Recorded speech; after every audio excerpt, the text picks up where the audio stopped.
Bueno, buenas tardes a todas. Gracias por estar acá. Hoy vamos a hablar sobre feminismo en Paraguay y me presento, Lucy Clemen Vareiro, por si hayan compas que no estuvieron en la sesión pasada.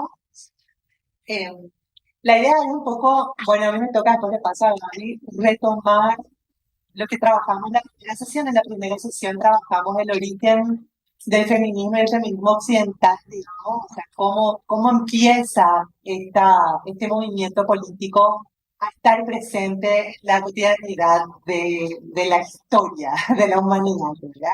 Cómo a partir de la escritura es que se instala un sistema que tiene que ver con un sistema donde le coloca a los hombres en un lugar de privilegio y a las mujeres en un lugar de oprimidas, que es el patriarcado, y a partir de ahí se van desarrollando diferentes luchas, ¿no?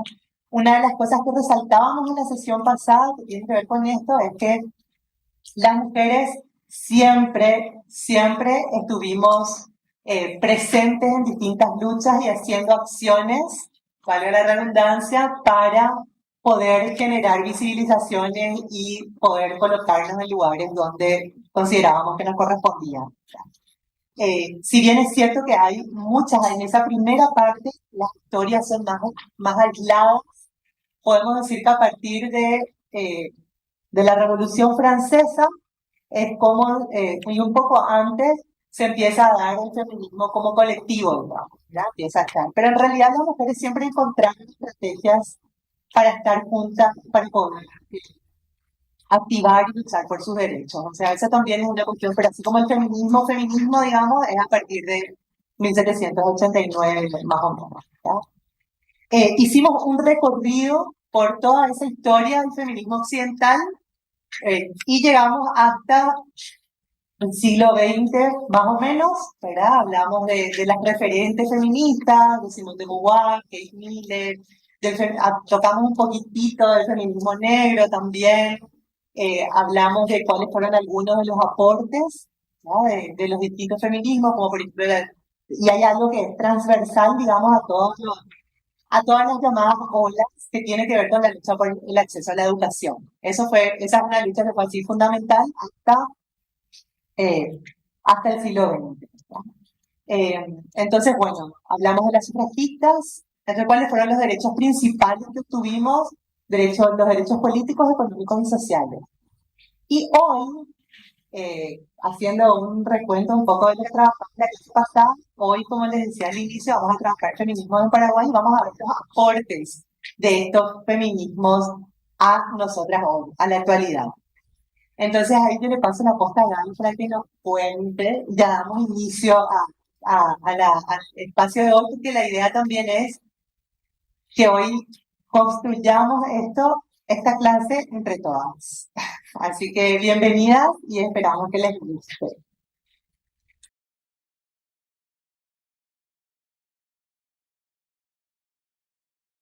Muy buenas tardes a todas.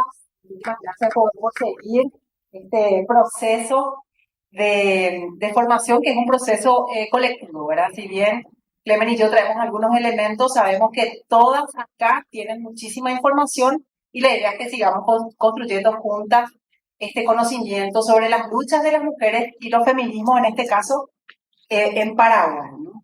Esto vamos a hacer con ¿verdad? Podemos pasar el origen, pueden elegir una, dos láminas y le pasan a la compañera, mientras que yo voy a iniciar. Elijan las láminas que quieran.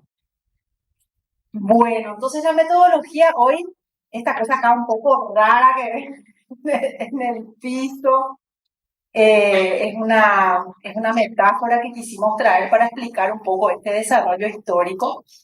Anteriormente con Clemen solíamos hacer un árbol, como el árbol, ¿verdad?, del feminismo que en Paraguay, que tiene muchas ramas, que tiene raíces.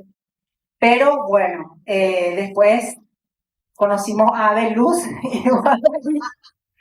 y conocimos un poco el concepto de rizoma, que también es un concepto que los feminismos latinoamericanos se han apropiado un poco como alternativa a la clasificación de las olas del feminismo occidental.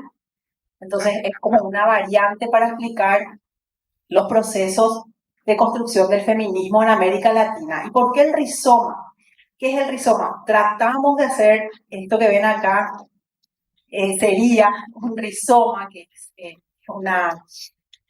es como una planta, pero su característica es justamente que es raíz y es tallo al mismo tiempo. No tiene un principio ni un fin. Puede crecer hacia un lado, hacia el otro, hacia arriba, hacia abajo. Aquello que está subterráneo en algún momento puede emerger como tallo y tiene la capacidad de regenerarse muy rápidamente, ¿verdad? Un rizoma, por ejemplo, que conocemos todos es el jengibre, ¿verdad? El famoso jengibre es una planta que tiene rizoma, por ejemplo. Y así muchas otras plantas, los helechos, algunos helechos, si ustedes arrancan van a ver que tienen una rama así gruesa, ¿verdad? Entonces, coincidimos en que esta figura de rizoma se adapta más para explicar esta construcción histórica que de repente las olas que nosotros, luego las paraguayas encima que no tenemos mar, ¿verdad? Entonces es difícil hablar de las olas del feminismo paraguayo, salvo que sean las olas del río o las olas del lago o del arroyo, pero creo que son olas chicas para todo lo que nosotros queremos contar de nuestro proceso. Entonces, y esto también, haciendo un poco un análisis, el análisis que vamos a ir haciendo, nos sirve también bastante para ilustrar, porque en realidad, como decíamos con Clemen, todo lo que son las luchas de las mujeres y los feminismos en Paraguay, en gran medida todavía están subterráneas esas historias, esas vivencias, ¿verdad? En realidad lo que fue saliendo a la superficie es mínimo en comparación a lo muchísimo que todavía tenemos que investigar, a lo muchísimo que todavía tenemos que visibilizar, y que hay algunas cosas que subterráneas quedarán, ¿verdad? Hay algunas cosas que tiene sentido que sean luchas subterráneas. Sabemos que hay cosas que, bueno, en los feminismos hay todavía prácticas que son criminalizadas por el sistema, por el Estado, entonces habrán prácticas feministas que van a quedar subterráneas por mucho tiempo o no sabemos por cuánto tiempo, ¿no? Entonces, mismo compañeras que acompañan procesos de temas de violencia doméstica, violencia contra la mujer, no son procesos subterráneos que se van haciendo ahí en el silencio, ¿verdad? En la prudencia de no estar contando todas las cosas. Entonces, no vemos como una cuestión tampoco de que lo que está abajo necesariamente tenga que emerger, ni que lo que está arriba tenga que hacerse subterráneo, sino que son todo parte de un mismo proceso. Toda esta es la vida del rizoma, lo subterráneo y lo que sale a la superficie. Entonces, más o menos con esta alegoría, con esta, digamos, con esta figura queremos ir construyendo un poco. Yo voy a ir diciendo algunas cosas, Clemen también, y ustedes van a luego con las láminas que eligieron, o también después acá hay cosas para escribir, si quieren colocar sus propias cuestiones que no están acá en las láminas que repartimos, también van a ser bienvenidas a este recorrido. Y vamos a empezar un poco por acá. Siempre queremos empezar desde el principio de los tiempos, ¿verdad? Así lo hicimos la sesión anterior y también en el caso de nuestra historia lo queremos hacer así, y con este concepto de que si bien no podemos hablar de feminismo todavía en un pasado muy lejano, consideramos que luchas contra el patriarcado existieron desde hace siglos y milenios también en estas tierras que han llamado Paraguay después, ¿verdad? Que no se llamaban así en un principio. Y ahí tenemos como una primera alegoría que es un poco la energía femenina o el principio femenino del universo, que según cuenta Marilyn Godoy y otras antropólogas que han estudiado a las culturas guaraníes sobre todo, que existe un pasado muy lejano que recuerdan todavía los pueblos indígenas, que en un inicio fue femenina la creación, ¿no? Y esa energía de lo femenino, el agua, la oscuridad, ¿verdad? Son principios que por ahí se asocian a lo femenino. Pero ciertamente ya en el momento en que los conquistadores españoles llegaron a estos territorios, se encontraron con culturas que ya tenían algunos elementos patriarcales, ¿no? Y esto, por ejemplo, si tomamos a Levi Strauss, que es un antropólogo que dice el intercambio de mujeres puede entenderse como una primera práctica, ¿no? Patriarcal, aunque no con el sentido que después los españoles le imprimieron. Y también las feministas comunitarias, el feminismo indígena en América Latina, pero sobre todo el feminismo comunitario en América Latina, coloca la existencia del patriarcado ancestral, ¿verdad? Que luego se entronca con el patriarcado del conquistador, ¿no? Que venía de otro proceso histórico y de otro desarrollo, y que eso es como que potencia y lastimosamente destruye, ¿verdad? Mucho de la cultura, y destruye también la posición que las mujeres indígenas tenían en sus sociedades antes de la conquista y colonia. Entonces, también un poco porque a veces queremos romantizar, ¿no? Que antes de la conquista era todo lindo color de rosa y después, sí, había también ya patriarcado en toda nuestra región. Así como habían también sociedades muy matriarcales y muy matrifocales, hablando en todo lo que es el continente americano de punta a punta. Había de todo, como se dice. Pero concretamente, en la cultura guaraní habían estos elementos, este cuñadazgo que le llamamos la institución del toballao o cuñadazgo, que ya se puede leer como ciertamente con algunos elementos patriarcales, ¿no? Porque la mujer era un objeto de intercambio, pero con un valor muy diferente.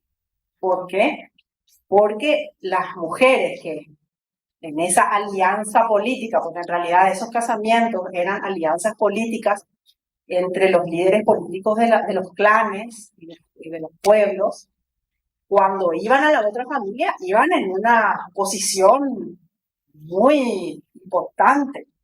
O sea, ellas sellaban el pacto político, pero ellas tenían muchísimo valor en la familia a la cual se integran, ¿no?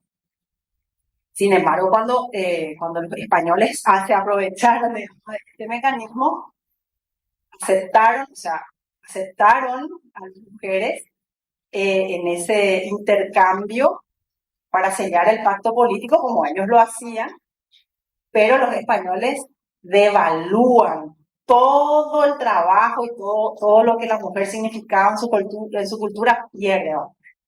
Y pasa a ser esclava. Esa es la gran diferencia entre esos patriarcados, por decirlo de alguna manera. La mujer indígena pierde total valor al insertarse en esa nueva sociedad que después se fue haciendo mestiza, ¿verdad? Que también el mestizaje fue una estrategia de biopoder que Foucault se ha de caer de espalda, ¿verdad? Cuando ve lo que era Martina de Irala, todo eso, porque realmente fue una estrategia fuertísima de homogeneizar a la sociedad basándose en estas alianzas con los líderes indígenas, ¿no? Entonces, acá tenemos un rostro de una mujer, no sé si alguien la conoce. Yo siempre quiero rescatarle a ella. Ella se llama Ibotu-Iyu, o sea, florcita amarilla. Ibotu-Iyu era su nombre indígena. Y su mamá se llamaba Yehuacá Vera, y su papá era un cacique, no sé si era Moquiracé o no era. Ellos vivían en una taba que estaba en la zona del Limpio, donde ahora está el Peñón. ¿Conocen ustedes cerca del río Salado por ahí? ¿Y qué te cuento? Sí. Que yo siempre digo que tenemos que ir a construir un monumento, algo, ir a colocar allí su nombre. Y es muy interesante la historia tanto de Ibotu-Yu y su mamá, porque en ellas se simboliza ese punto final que se pone entre la última mujer libre, por decirlo de alguna manera, su mamá, ¿verdad? Y Ibotu-Yu, que ya fue entregada a Irala en el pacto político, ¿no? Ella es rebautizada como la famosa India Leonor, que fue luego madre, abuela, bisabuela, tatarabuela de los Yegros, de Fulgencio Yegros, de San Martín también dicen, en fin. Sus bisnietos, tataranietos por ahí fueron próceres de la independencia. Bueno, hay toda una romantización también, pero bueno, convencamos que ella no eligió ir a casarse con Irala, ¿verdad?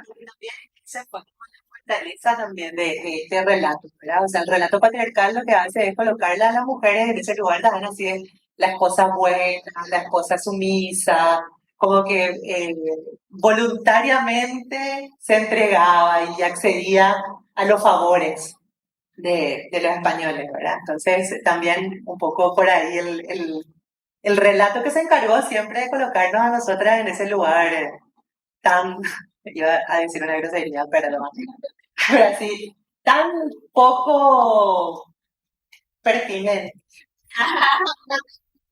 De decir la grosería ya demasiado fina, ya, pues. Sí, sí, El otro extremo. la gente.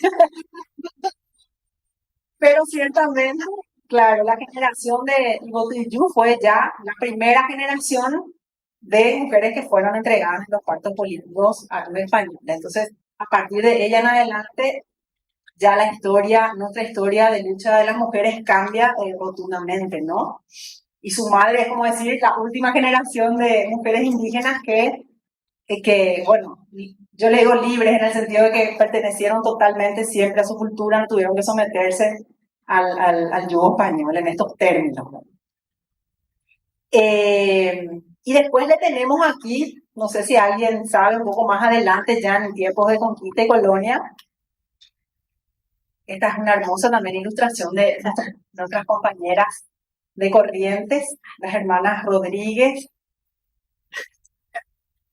Sí. ¿Quién sabe algo de la India Juliana? También eso, si quieren pueden levantar la mano, vamos haciendo juntas también, ¿no? ¿Verdad? O sea, para... ¿Vos querés hablar de la idea peleana? ¿Quién se llama el espacio de idea Juliana? No, así rápidamente conozco poco, pero sí sé que era la esposa de uno de los españoles y que estaba cansada, digamos, de abusos que ella sufría dentro, digamos, de su relación. Entonces empezó a hablar con otras mujeres indígenas que también estaban en la misma situación y organizó como un levantamiento para que todas, digamos, se sirvan a sus maridos y poder escapar. Pero que alguien delató, entonces cayó el plan. Algo asesinada. Eso es lo que conozco de la leyenda. ¿Alguien quiere aportar algo a la historia? No, yo quiero aportar algo eh, que hablábamos en un espacio de formación con las compas de Conamuri, que había un relato que a la India Juliana la habían asesinado en una plaza, que la habían estirado con caballo, y ellas decían que no hay ningún documento, ni oficial, ni relato que diga que realmente ella fue asesinada de esa manera, y que hay una mención en un documento español de una india que era muy rebelde. Y recuerdo que como las compas de Conamuri tienen un espacio que es la Escuela de Formación Política de la Escuela Indígena que se llama India Juliana, ellas habían trabajado en construir como un rostro que se parezca más a una guerrera, porque las ilustraciones que había de la India Juliana eran así bastante romantizadas, tenía mucha pinta española y que con certeza no sabemos si ella tenía herencia chaqueña, pero por su forma de posicionarse políticamente, lo más probable es que tenga alguna herencia así guerrera chaqueña. Sí, súper interesante realmente el relato de la India Juliana, porque ciertamente es así, muy misteriosa hasta hace poco que realmente mucha gente empezó como a investigarla y todo, ¿verdad? Y lo primero que hay que colocar es que el relato de la India Juliana es un relato que nos llega a través de un historiador argentino que es Enrique Gambía, que escribió allá por los años 2030, en 1920-30, para hablar dentro de poco ya tenemos que decir el siglo, y pues ya estamos 2023. 1920 o 30 más o menos, él era experto en historia de la colonia y era experto en historia de la colonia paraguaya. Y él es hasta donde llegó nuestra capacidad de rastreo, es el primer historiador que escribe sobre la India Juliana citando justamente los cuadernos de viajes de Álvar Núñez Cabeza de Vaca. Es Álvar Núñez Cabeza de Vaca quien manda apresar y matar a la India Juliana. Y lo que él coloca en sus cuadernos de viaje, porque él tenía como unos cuadernos donde iba anotando los distintos sucesos que iban pasando. ¿Se acuerdan que él estaba como adelantado en Paraguay? Estamos hablando justamente en un periodo donde se daban las rebeliones indígenas, no solamente de la India Juliana, la historia de la India Juliana está inserta en un contexto de rebeliones indígenas, porque no es cierto que los pueblos indígenas aceptaron pasivamente ni el mestizaje ni nada, sino que tuvimos muchísimos años entre 1538, 39 al 42 más o menos se dieron una serie de rebeliones indígenas, entre ellas esta, y también había un contexto en el cual se criticaba mucho desde España la actuación de Irala, porque él, bueno, justamente él era el ideólogo, ¿verdad?, de esta estrategia de biopolítica del mestizaje, pero para que esto se lleve a cabo, pues había que tener muchísimas mujeres, y los españoles tenían así tipo 8 o 9 mujeres para sí, que le hacían todo el trabajo productivo, reproductivo de cuidados, la chacra, producción de alimentos, algunas artesanías, o sea, todo el trabajo hacían ellas. O sea, las mujeres indígenas fueron, digamos, el capital, ¿verdad?, que ellos se hicieron en esa época, y son, mediante la explotación de las mujeres indígenas, esa élite española pudo progresar. Entonces, justamente Irala vino como moralizador, criticar un poco que Irala, por qué tenía tantas mujeres, que como si la corona manda la monogamia, el santo matrimonio, etcétera, etcétera, y vino confrontado con Irala. ¿Por qué les cuento esto? Porque como lo único, así como los archivos del terror, ¿verdad?, es lo que escribió la policía estronista, ¿entendés? El relato que tenemos de la India Juliana es de su verdugo. Entonces, tenemos que tomar un poco lo que él dijo y otro poco lo que era el contexto para tratar más o menos de saber qué es lo que realmente fue la historia de la India Juliana. O sea, no podemos tomar al pie de la letra lo que dijo Álvar Núñez. Entonces, ¿qué es lo que dijo Álvar Núñez de la India Juliana? Que ella mató a su marido por un crimen pasional.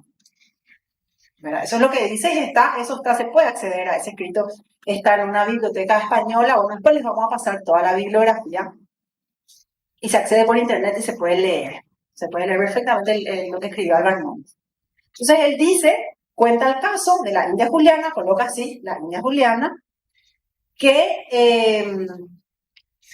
parece enamorada del primo de su marido, y entonces que lo mata al marido para quedarse con el primo, más o menos, es lo que coloca Álvar Núñez. ¿Entendés? Sí, exactamente. Bueno, pero en su relato, por eso les digo, algunas cosas se pueden tomar, otras quizás podamos dudar, pero él dice que mató a su marido y como que le retó a las demás mujeres de por qué no le siguieron la corriente. O sea, de ahí sale lo de que había un complot, ¿verdad? Porque Álvar Núñez mismo coloca como que ella le echan cara a las otras mujeres de que ella fue la única que al final le mató a su marido. ¿Se entiende? Entonces de ahí se puede leer como que había. Y hay como una cuestión también, ella fue presa una primera vez por Irala, la liberó, y después Álvar Núñez la vuelve a tomar presa y la hace confesar, y ella vuelve a confesar que le mató a su marido. O sea, mujer que no se arrepiente. Entonces, como lección moralizadora, Irala la manda matar, la manda a descuartizar. Sí, ahí dice trozar. Hay que ver en el español antiguo qué significa trozar. Yo creo que era desmembrarle, ¿verdad? No sé, hay que ver también eso, el español antiguo también hay que ver realmente cuál era el significado. Pero lo que sí, que la justicia, ¿verdad? ¿Verdad? Algo que siempre nos llamó la atención, porque siempre hablábamos cuando hablábamos de la India juliana, que hasta hace poco, hasta hace unos años, también el relato era oral, ¿no? O sea, incluso decían que era un invento, ¿verdad? Porque es también una forma, sí, somos reiterativas con esto, pero en realidad es una forma de silenciar las historias y la presencia de las mujeres. Entonces, era oral y decían, no, eso fue un invento nomás, porque necesitaban colocar una figura de una mujer indígena que se reveló, ¿ya? Y ciertamente, no, esto que dice Gaby, ciertamente no hay muchos datos bibliográficos, o sea, referencias bibliográficas donde tengamos datos así de la India juliana. Sin embargo, existió y es una forma también de, sí, no, y digo nomás, también es una forma, o sea, de recuperar esta historia, y por eso la figura del rizoma es tan importante, ¿verdad? Porque son muchísimas historias de mujeres como ella, están invisibilizadas, están enterradas, e incluso nos quieren hacer creer o decir que son historias irreales, ¿verdad? Que son fantasiosas, que son mitos, ¿verdad? Y finalmente, bueno, No, como que me quedé nomás pensando en cómo se habrá llamado realmente. O sea, mientras te escuchaba, estaba mirando nomás a Rodrigo y decía, nosotras le llamamos India Juliana, pero ella, dentro de su cultura, ¿qué nombre probablemente tenía? Eso no sabemos. Eso, por ejemplo, no sabemos. Bueno, y el otro dato interesante que cuando leíamos lo de Álvaro Núñez, a mí al menos me cayó un baldazo de agua fría, es cómo se construyó también la muerte de María, que no es un tema menor. Si ustedes ven, siempre van a ver imágenes de la India Juliana, así tipo Kill Bill, versión vera colonial, así con una espada cortándole la cabeza al marido, cayendo sangre, así como una cuestión súper brutal, ¿verdad? O por lo menos eso es lo que siempre nos llega.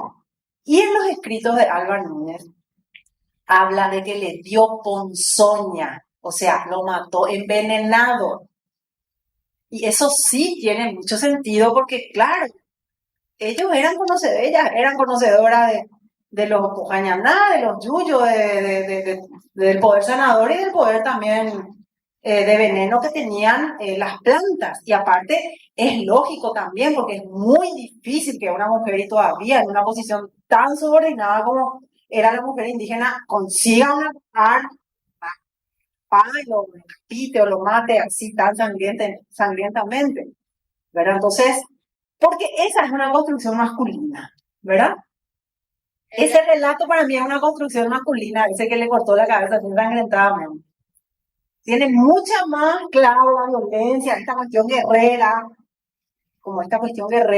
¿verdad? Eso es más de una lógica masculina, porque ciertamente el relato de la India Juliana se fue construyendo.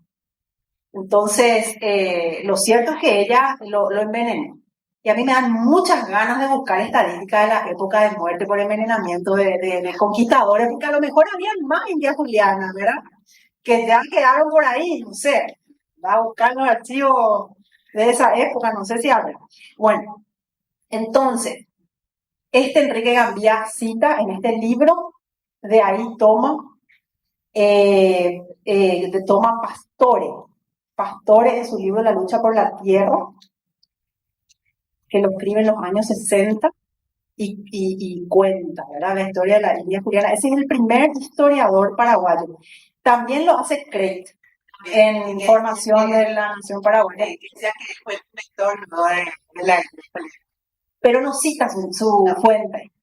No cita su fuente en ningún lado. No sabemos Crate de dónde sacó eso, ¿verdad?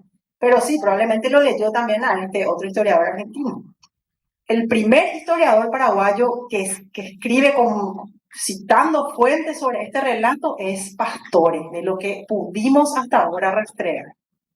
Y después ya Idalina Flores de Zarza en el primer tomo de ese libro, que justo no tengo, este es el tomo 2, ¿verdad? La mujer paraguaya, protagonista de la historia, ella también cita a Gambia. Y a partir de ahí se va citando, ¿verdad? A partir de ahí fue. Pero es interesante también esto de que no es un relato que viene de las mismas mujeres indígenas.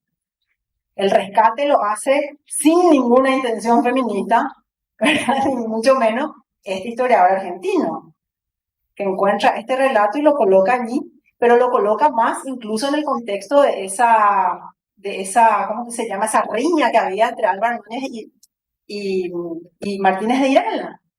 Entonces, como dentro de eso. Entonces, bueno, pero sí es, digamos, la muestra o quizás digamos, el emergente de que existieron también mujeres indígenas que se rebelaron en esa época, ¿verdad? Y que con sus propios modos como mujeres indígenas se resistieron. Entonces, eso es bastante interesante como un primer punto de partida de la lucha de las mujeres, de la resistencia de las mujeres en nuestras tierras, en nuestros territorios. Después vamos a pegar un salto cuántico en la historia, porque si no se va la hora. Por eso. Vamos a pegar un salto cuántico porque también después van a las compañeras ir colocando también los datos que les parezcan. Y vamos a irnos pasamos ya toda la colonia, pasamos el periodo de independencia. Yo no sé si a alguna les tocó una que dice independentistas, las comuneras, que las hubo también. No les tocó, quedó por ahí. Bueno, no importa. Hubo también mujeres en el proceso de revolución de independencia en el Paraguay. No está escrito por ningún lado. Ana Barreto toma y pone en duda el rol que cumplió Juana María de Lana y pone en duda que haya sido la canastita con flores. Sí. En realidad ella era una activa protagonista de esa conspiración de los revolucionarios y que ella cumplía un rol muchísimo más importante, más que llevar la canastita. Ese quedó ahí como un discurso en esta línea de la romantización. Pero si leemos la historia de América Latina, de cómo participaron las mujeres en las revoluciones de independencia en América Latina, en todos los países de América Latina, las mujeres hubo un patrón que se repitió en todos lados, ¿verdad? Las madres, las hermanas, las esposas de los revolucionarios cumplían roles específicos en estos levantamientos. Eran el servicio de mensajería, o sea, el WhatsApp de la época eran ellas, ¿verdad? Ellas eran las que llevaban, encriptadísimo, ¿verdad? Ellas eran las que llevaban los mensajes, que era un rol menor, la comunicación de los planes, eran las que escondían muchas veces a los revolucionarios que tenían que esconderse porque estaban siendo buscados, necesitaban quedarse en algún lugar, escondían las armas, porque nadie iba, sí, hacían a los, claro, y esconder las armas porque nadie iba a sospechar de una santa mujer de sociedad que estaba escondiendo las armas a los revolucionarios. Entonces, si en toda América Latina se repitió ese patrón de participación de las mujeres en los procesos de revolución, ¿por qué no en Paraguay? ¿Por qué en Paraguay va a ser diferente? Es seguro que muchísimas más mujeres como Juana de Lara participaron de esa. O sea, hemos tenido mujeres independentistas, pero la historia no dice nada. Nada. Hasta hoy no se encontró nada. Que, no, apoyando lo que estás diciendo, que era mayordoma de la Catedral de Asunción, o sea, que tenía la llave y como que tenía un derecho para ir y venir, cuestiones así, entonces como que le daba también un... Son diferentes. Claro, era muy confiable, ¿verdad? Y antes de las independentistas comuneras, ¿verdad? Las revoluciones comuneras que fueron previas a la revolución de la independencia, contamos por lo menos con dos nombres, ¿verdad? La hija de Juan de Mena y que no recuerdo nomás el nombre, yo soy malísima para recordar los nombres, me disculpo. Y después la pareja de Antequera, o sea, la amancebada, voy a decir entre comillas, de José de Antequera y Castro, que era luego divorciada y tenía un hijo luego de su primer marido, o sea, divorciada que no existía el divorcio. anuló su matrimonio, no sé qué, y ella luego se fue y se emparejó luego con José Antequera de Castro, que era el más revolucionario de los revolucionarios, comunero en Angá, ¿verdad? Y ella sí que luego era comunera también. Y hay algunas declaraciones, eso sí lo rescatan algunas historiadoras, de declaraciones públicas que ellas hacen. O sea, tuvimos comuneras, tuvimos independentistas, ¿verdad? Que están ahí, enterradísimas entre las raíces seguramente. Luego ya vamos a dando los saltos cuánticos en la historia. Tenemos el hito de la guerra de la Triple Alianza, donde también allí las mujeres tuvieron también su protagonismo, su lucha, ¿no? Y después de la guerra de la Triple Alianza es que comienza ya a perfilarse una lucha feminista, obviamente dicha en nuestro país. ¿Verdad? Acá hay innumerables procesos, yo no dije todo, como digo, después vamos a intercambiar. Muchísimos procesos que finalmente hacen que a finales del 1800, post guerra de la Triple Alianza, muchas mujeres, ciertamente mujeres que tenían más recursos, que tenían un poco más de medios, pudieron acceder a la educación, a formarse. Muchas de ellas fueron las maestras, las normalistas, como se le llamaba. La escuela normal era como ¿cómo se llama? El ICE de ahora, ¿verdad? La escuela normal es el ICE de ahora, pero en esa época tenía un significado bastante interesante porque era como un paradigma educativo, científico, que apuntaba por lo menos a lo laico. Entonces era como separarse también de esa educación estrictamente religiosa. O sea, era un paradigma muy interesante dentro del paradigma liberal, que era lo que empezaba a instalarse a nivel de la región luego, o sea, a nivel de la región. Y en nuestro país es lo que se llamó el periodo liberal, que es como esos finales del 1800 y primeras décadas hasta la guerra del Chaco más o menos, se dio ese periodo liberal, que así lo llaman los historiadoras, en función no a que gobernaba el Partido Liberal, sino en función a que se instalaba ya un tipo de constitución que garantizaba la propiedad privada, la libertad de asociación. Eso también de alguna manera permitió la creación de los primeros sindicatos, donde también estuvieron las mujeres. Ahí vemos las naranjeras, las cigarreras, son las primeras mujeres que se fueron organizando en sindicatos. Y llegamos hasta ahí está, sí, exactamente. Llegamos hasta este feminismo liberal. Este feminismo liberal de las primeras décadas tiene algunas referentes, más allá también de Serafina, ¿verdad? Porque siempre es como Serafina Dávalos, sí, pero hubo otras también, y que por ahí no tenían el mismísimo pensamiento que ella. Serafina Dávalos sí era como referente de un feminismo más liberal de la época, ¿verdad? Que sobre todo sufragista, un feminismo sufragista que se articula con esa segunda ola occidental. Era la segunda ola occidental, fue como nuestra primera ola, si queremos comparar. Así. Entonces Serafina sí era más de sufragista, y ella era promotora de la igualdad de derechos, pero sin cuestionar todavía en ese momento el orden económico, ¿no? El orden económico y la sociedad de clases que se estaba formando, porque hay que decir también que, y esto, bueno, es una discusión para otra clase, pero las clases sociales en Paraguay se van creando recién después de la guerra de la Triple Alianza, así como concepto de clase, con el concepto más marxista, por decirlo de alguna manera, porque es donde está la repartija de las tierras, ¿no?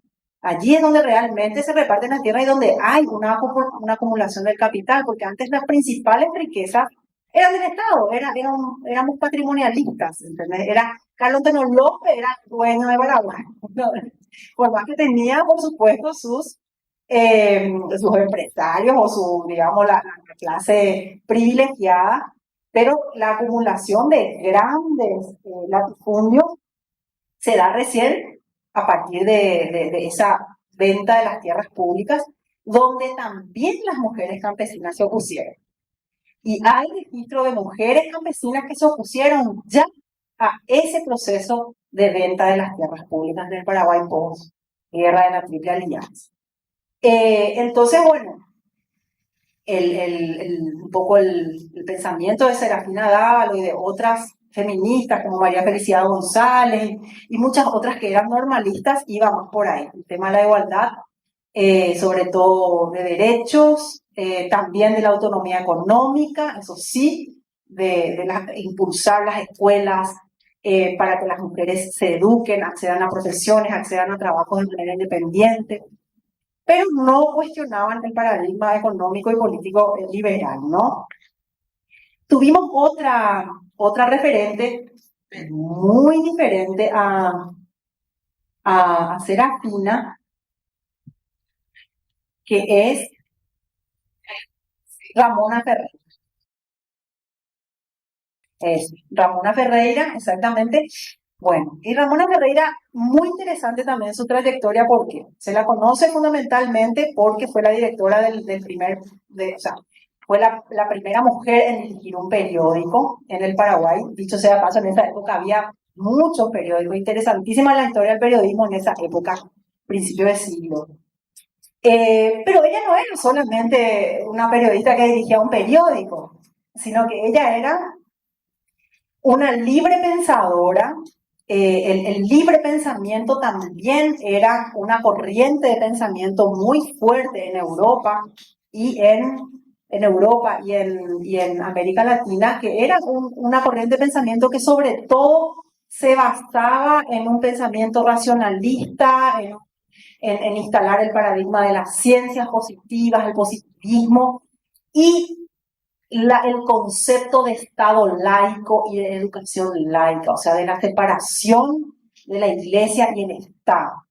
O sea, el libre pensador o la libre pensadora de aquella época se, digamos, enfrentaba a las estructuras mega conservadoras religiosas que siempre predominaron en América Latina y en Paraguay, ni que hablar hasta el día de hoy, ¿verdad? O sea, hoy luego Serafina Dávalo estaría presa si vivía todavía en esa época. Se imaginarán que era muy perseguida porque ella tenía un discurso anticlerical y se tiraba contra la iglesia, ¿no? Ella no tenía el derecho a voto y eso era Ramona. Ramona, el derecho a voto era de los últimos temas que hablaba. Ella instaba a las mujeres a liberarse de la religión, a educarse en bases científicas y a capacitarse y ser dueñas de su vida, y que la religión era el principal factor de opresión de la mujer. Entonces imagínense lo que era ese discurso. Le incendiaron su imprenta en 1902. Bueno, en ese momento había un contexto político favorable que hizo que se le castigó a los responsables. Sí, ya, o sea, le permitieron volver a tener todo otra vez. Hasta que después le volvieron una segunda vez. Ella tenía incluso, ellas dicen, con los salesianos, en Concepción estamos hablando, ellas de Orquel. Y le incendian una segunda vez el periódico en 1904 y ella se ve en la necesidad de exiliarse y se va a la Argentina. Ella se va a la Argentina y participa en 1906, ¿verdad?, del primer Congreso Mundial o Latinoamericano. Sí, de América Latina. De América Latina. El primer Congreso Latinoamericano de libre pensamiento. Pero no, es que participa, que se va y se sienta en una silla y participa. Ella estaba en la comisión organizadora, en la comisión de propaganda, no sé qué. O sea, ella fue activa organizadora de ese evento. En ese evento ella toma la palabra, están sus posicionamientos en diarios de la época, en un diario libre pensador que se llama Las Dominicales. Allí es española, que ella escribía ahí, porque ella tenía contacto, o sea, eso también fue algo que nos enteramos, digamos, hace unos pocos años, que es que ella tenía contacto con grupos masones. Entonces, estos grupos le financiaban, digamos, para que ella pueda llegar a Buenos Aires, participar de este Congreso del Libre Pensamiento, y escribía en Las Dominicales, que era un periódico español, y tenía contacto con Belén de Zárraga. Con Belén de Zárraga, que era otra feminista española, por cierto, era una feminista española que se dedicó a hacer una campaña de aquella en América Latina y fundó el feminismo en muchísimos países de América Latina. En ese momento estuvo en Brasil, en Uruguay, en Argentina, en Paraguay, no sé, habría que ver, parece que pasó por aquí. No, pero no hay registros, o sea, no hay así como registros. Eso nos enteramos ya con Dora, ¿te acuerdas? Con Sí, Dora Barranco. sí, No, pasó por acá pero también. pasó por acá Sí, con Dori. no Sí. seas chorula, Clemente, Sí. no. Pero ahí quiero nomás agregar una cosita que tiene que ver con, previo a esto que Gaby mencionaba, hay el registro de la primera manifestación de mujeres en Paraguay se da en 1901 con las mujeres concepcioneras, que lo que hacen es sacan un comunicado, además, desde Concepción, porque ellas decían que hubo un fraude en las elecciones, ¿verdad? Y es la primera manifestación que se tiene registro que fue pública. O sea, ya hicieron esto, se ponen al telégrafo, que en ese momento por ese medio eran las comunicaciones, y hacen esta aparición pública, ¿verdad? Y son las damas concepcioneras. Y ahí nomás yo siempre me quedo pensando, Concepción es un lugar de resistencia histórica, ¿verdad? Porque Ramona era de Concepción, Serafina era de Concepción, y fueron las concepcioneras las primeras que salen a hacer una manifestación pública ante un hecho político que consideraban ellas que fue fraude. O sea que algo tiene Algo Concepción. tiene Concepción. Exactamente. Y entonces, bueno, y Serafina fue más lejos todavía. Y ella terminó siendo, en esos años, en Buenos Aires, en 1906, se funda un proyecto muy sui generis que se llamaba la Escuela Pública de Lanús, la Escuela Laica de Lanús. La Escuela Laica de Lanús. Esto justamente escribe Dora Barranco en Historia del Anarquismo en Argentina. ¿Y quién fue la primera directora de la Escuela Laica de Lanús? Ramona Ferreira. O sea, ¿cómo Ramona Ferreira termina siendo directora de un proyecto político que esa escuela laica de Lanús quería ser como un modelo de escuela laica en esa época, una de las primeras escuelas laicas, pero además era una escuela en donde había un consejo que administraba, se creó como un consejo, y en ese consejo participaban socialistas, anarquistas, liberales, librepensadores, ¿verdad? O sea, toda la crema progresista más o menos en un consejo, y ellos, o sea, el proyecto de escuela salía de ahí. Era un proyecto político, no era una escuela nomás, una escuela educativa solo, sino que era con la intención de formar generaciones con estas ideas progresistas, ya sean liberales o socialistas, incluso anarquistas. Y dura poco digamos, el rol de Ramona Ferreira como directora, justamente porque hay una pelea y se pelea con los anarquistas. Entonces, al final ella sale y está todo ahí, está toda la historia de estos escritos periódicos de la época. Entonces, desde ahí le perdemos absolutamente el rastro a Ramona, hasta que sabemos que en los años 20 ella ya estaba de vuelta por Concepción, vivía de nuevo en Horqueta, y era corresponsal de una revista feminista socialista que se llamaba Por Nuestra Causa. Y justamente rastreándole para el libro que pronto se va a publicar, donde escribimos con Clemen sobre esto, y con otra compañera más, rastreando, ¿verdad? Qué es lo que ella, qué artículos, qué notas, qué noticias lo que ella mandaba de Paraguay a la revista Nuestra Causa, ¿verdad? Tomamos contacto con la directora de un archivo allá en Buenos Aires que tiene todos los números de esa revista Nuestra Causa, y le pedimos que busque, o sea, le pedimos que queríamos tales números donde se dice que Ramona mandó como corresponsal, y bueno, mandó escaneado unas cosas ilegibles. Una habla sobre Telémaco Silvera, otras cosas ilegibles. ¿Y qué viene entre esos documentos que manda la directora de este archivo? Su foto. Sí. Por primera vez vimos el rostro de Ramona y era en pandemia. En pandemia. En 2020 por Sí. ahí fue. Porque ni su foto teníamos, ni no está por ningún lado la foto de Ramona. Sí, aparente así que no se habla. Pero de todas maneras, las compañeras de Cuñaroga, por ejemplo, que hicieron ya varios murales con la figura de Ramona ya basada en la foto. Así que ya corre ya figura de Ramona por ahí. Y el espacio de las mujeres también está basado ya en esa foto. Y bueno, en el Paseo de las Mujeres también, y creo, sí, y por internet creo que vos Sí. buscás y te sale luego esa foto, ¿verdad? Y entonces después ahí tenemos un último artículo que ella escribe para un diario local de Concepción, donde ella habla de la violación, o sea, hace como una denuncia social de lo que es la violación sexual, que es el flagelo, o sea, ella estaba hablando ya de violencia de género, que ni siquiera las feministas occidentales no hablaban en esa época de violencia. El tema de violencia hace 30 años recién que se trata como tema, digamos, como objeto de estudio, como problemática social. Y ella en 1900, Hace 100 años. exacto, ella coloca este tema como una cuestión que era un tema de interés público.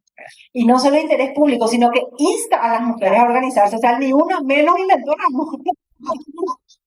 Insta a las mujeres a organizarse para que no suceda más la violación. Y además habla de las mujeres campesinas y relata brevemente cómo las mujeres campesinas son violadas, porque como ella vivía en el interior, ¿verdad? Y ya también hace como sutilmente una crítica a las asuncenas, porque dice, sería bueno que las honorables damas de la capital se organicen un poco también a mirar a sus congéneres del interior, más o menos a tirar así un venenito a la Ramona.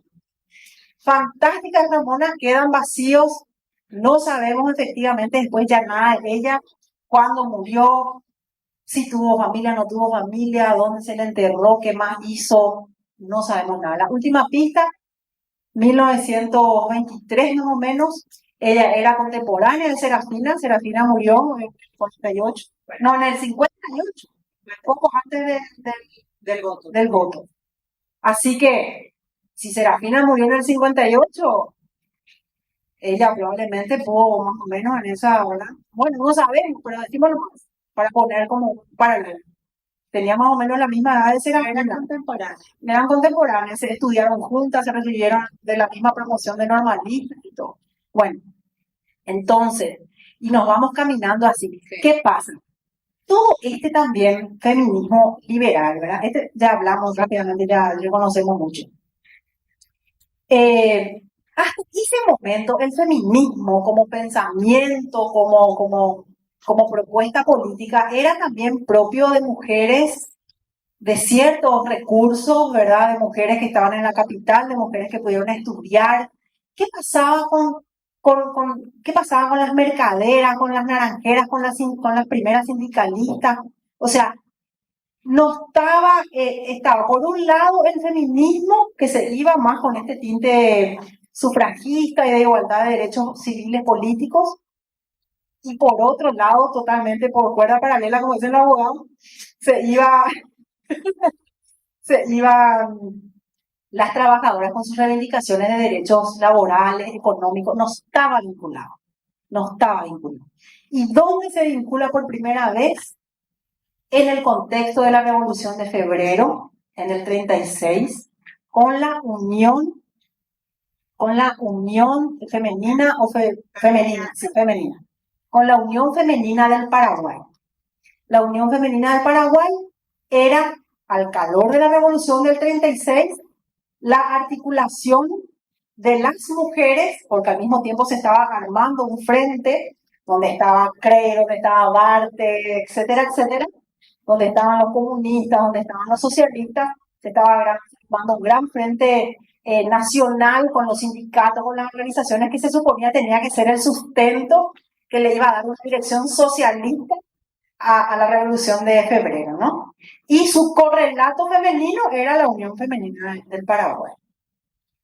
Entonces, la Unión Femenina del Paraguay lo que hace es articular a las mujeres de los sindicatos, porque ahí también estaba, por ejemplo, la esposa de Gaona, ¿cómo era que se llamaba el sindicalista? Ella es Lorenza Cáceres. Ella es Lorenza Cáceres de Gaona, y su marido era un sindicalista de mucho peso. Entonces, a partir de ahí, ella también, con todas las compañeras que eran socialistas, algunas eran del Partido Comunista, estaban también, disculpen que le diga a la esposa, pero quiero que se vincule, ¿verdad? La esposa de Barte, la cuñada de Craig, o sea, estaban, por un lado, los grandes líderes socialistas, comunistas, ¿verdad? Impulsando, y ellas también estaban en el Frente Femenino del Paraguay. Entonces, esa es la primera vez que se conjuga un espacio interclasista, vamos a decirle de alguna manera.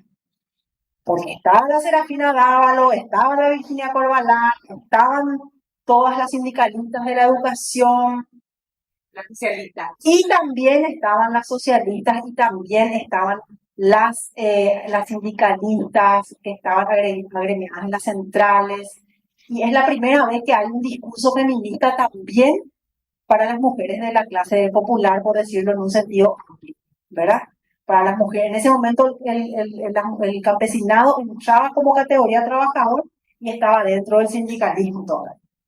Pero el campesinado recién, con las ligas agrarias, empieza a configurarse como movimiento campesino, y después de la dictadura recién de manera autónoma, ¿verdad? O sea, ahí en los últimos años de la dictadura y pasando recién. En esta época, mujeres trabajadoras y campesinas estaban como bajo el gran paraguas de lo que era el sindicalismo, la clase obrera. Bueno, y así eso, bueno, muere, por supuesto, así como muere esa intención de la Revolución de Febrero, que ya conocemos la historia, que tuvo también sus factores. ¿Cómo se repite la historia, verdad? De repente, pues, si miramos el proceso de Lugo, tiene algunas similitudes, ¿verdad? Como era un gobierno también que tenía a la izquierda y tenía a la derecha, y bueno, al final no se sostuvo tampoco esa idea de Revolución de Febrero, y finalmente facciones más de derecha terminaron minando ese proceso, bueno, echan a Franco, ¿verdad? Y luego viene ya lo que los historiadores e historiadoras llaman como el declive del periodo liberal y el ascenso de los autoritarismos en el Paraguay, donde ya se van conjugando ciertos elementos hasta llegar a la dictadura castronista, ¿verdad? Donde los feminismos quedaron como en allá otra vez hacia abajo, subterráneo, porque en realidad allí las mujeres se articulaban, ya sean si eran guerrilleras o eran pro lucha de los derechos humanos, buscando a los desaparecidos, o eran de los partidos políticos. Una cosita que es que en esa época de 1930, las mujeres tenían un rol, eran pacifistas, ¿verdad? O sea, entonces también ellas tenían un rol de defensa de los derechos humanos, y por ahí era también el activismo al que ellas podían acceder, ¿verdad? Entonces, porque ahí tenemos que tener también en cuenta algo. A lo largo de la historia, las mujeres también tenían formas de acceder, digamos, a estos espacios públicos, por decirlo de alguna manera, que tenía que ver con el nexo que tenían con los hombres que tenían poder. Entonces, por eso es también que cuando Gaby contaba y decía, eran las esposas, las hijas, las hermanas quienes llevaban los mensajes, guardaban las armas y no sé qué, ¿verdad? Porque las mujeres tenían esa posibilidad que tenía que ver con estar emparentadas con estos hombres de poder, ¿verdad? Ser la amante del hombre de poder, o ser una mujer con poder, generalmente económico, ¿verdad? Que tenía ascendencia sobre este hombre, entonces ejercía influencia en las decisiones, digamos, ¿verdad? Entonces, por eso es también que podemos ir viendo cómo es que están emparentadas también con los hombres que en esos momentos tenían un rol protagónico o que tenían un rol de incidencia en esos otros espacios. Exactamente. Y las mujeres, como les decía, durante la dictadura se abocaron a diversas luchas, pero no como feminismo como bandera. Existió un feminismo conservador, hay que decirlo, duele decirlo, pero hay que decirlo, como decía no me acuerdo quién, que es la Liga Pro Derechos de la Mujer, que fue el feminismo que Stroessner permitió que exista, y sola y absolutamente con la reivindicación del derecho a voto. De hecho, en el 61, bajo la dictadura stronista, finalmente se aprueban los derechos políticos de las mujeres, pero sabíamos que era una farsa, que no se votaba, no había sistema, o sea, era toda esta farsa para aparentar que era un gobierno que estaba al día con el tema de derechos humanos. Y la Liga Pro Derechos de la Mujer, que tenía una revista, un órgano donde publicaban, era anticomunista, o sea, su discurso abiertamente anticomunista, y además un discurso sobre la mujer muy Dios, padre y familia. Claro. O sea, las mujeres tenemos que votar, pero porque somos los que criamos a los ciudadanos del mañana. Además, no todas las mujeres tampoco, ¿verdad? O sea, las mujeres de una clase privilegiada, digamos, las que podían acceder a la educación, las que estaban casadas con hombres poderosos, etcétera. O sea, las campesinas, las obreras, no. Exactamente. Entonces existió también un feminismo conservador y anticomunista en el Paraguay. Y después, bueno, ya en los últimos años de la dictadura, cuando ya la dictadura se iba debilitando, hay una rearticulación de los feminismos. También ver la diversidad. Nunca hubo una sola forma de ser feminista en el Paraguay. O sea, desde siempre, desde el vamos. Había una Serafina, pero había una Ramona y había otra y había... Siempre fue diverso, así como seguimos siendo, ¿verdad? Y el feminismo se rearticula más o menos allá por el 87, donde está este librito verde que dice, ahí justo debajo ahí hay una ficha que dice, Que es donde se hace el primer encuentro de mujeres. exactamente, el primer... Plena dictadura. Plena dictadura, en el 87. Ya iba cayendo. Ya iba cayendo. Y allí se hace como el primer análisis de cuál era la situación de los derechos de las mujeres en el 87, pero no solamente con esta cuestión de derechos políticos, sale lo económico, había un código civil que Sí. todavía... Y ahí que se cambió en el 92. Sí. El código nuevo fue de 1985, pero volvió a incorporar, algunas restricciones, como por ejemplo que la mujer necesitaba el permiso del hombre Claro. para salir a trabajar, para donar, para alquilar, para vender, bla, bla, bla. Y en el 92 recién es cuando se Sí, modifica. la igualdad civil del hombre y la mujer, que es algo que decimos, era el voto mucho antes, pero seguían, digamos, sí, por debajo del poder del marido, que recién con la Constitución del 92 se cambia y la ley 1/92 es la que modifica el Código Civil y ya recién. Sí, o sea, hace, ¿cuánto? 30 años, 31 años. Wow. Bueno, y lo otro es lo del voto también. O sea, en 1961 se aprueba el voto en Paraguay, plena dictadura, pero no es que fue también así una victoria, digamos, ¿verdad? O sea, sí, en términos de derechos políticos y porque la ley también siempre es un primer paso, digamos, pero las mujeres podían votar recién en 1963, o sea, pudieron votar por primera vez en 1963, pero no hubo ningún trabajo tampoco que se hiciera sobre eso, ni tampoco las mujeres eran elegidas. Entonces, ahí hay un tema con esto de elegir y ser elegidas, ¿verdad? Y eso podemos ver hoy con la composición de nuestro Senado, Cámara de Diputados, ¿verdad? O sea, pero también es, o sea, el tema del voto en plena dictadura también es un tema ahí vidrioso, digamos, ¿verdad? Porque sí es un derecho que obtuvimos y que ganamos, pero en realidad a ellos les convenía, o sea, les convino aprobar ese derecho. Exactamente. Y la Liga Pro Derechos de la Mujer era el feminismo que le convenía también a ellos, para ese efecto.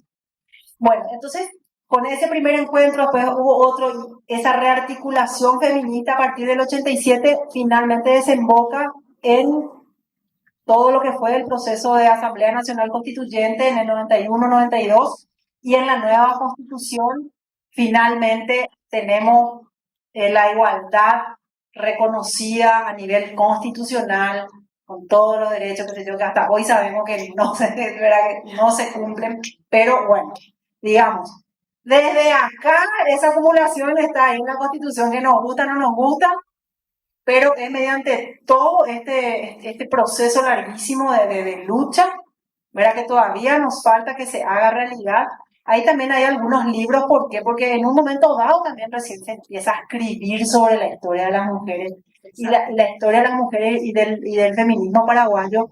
Y se empiezan a rescatar estos documentos que hoy podemos hablar, la tesis de Serafina, incluso se supo que Virginia Corbalán escribió también una tesis, pero que su tesis no se encontró, por ejemplo, nunca se tuvo acceso a eso, o Emiliana Escalada, que también fue una pensadora así súper importante que quemaron todo, ¿verdad? O sea, le incendiaron la casa con todos sus documentos.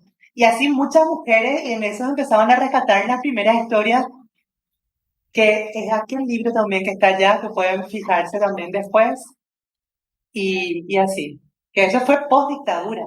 Claro, post dictadura recién se empieza a escribir, hay como dice Rita Segato, textualidad, empieza a haber textualidad de nuestras historias, ¿verdad? Textos y documentos que se empiezan a rescatar. Así que hace poco nomás también que sabemos todo esto que estamos hoy contando y que no sabemos nada todavía. O sea, en realidad es poco lo que sabemos.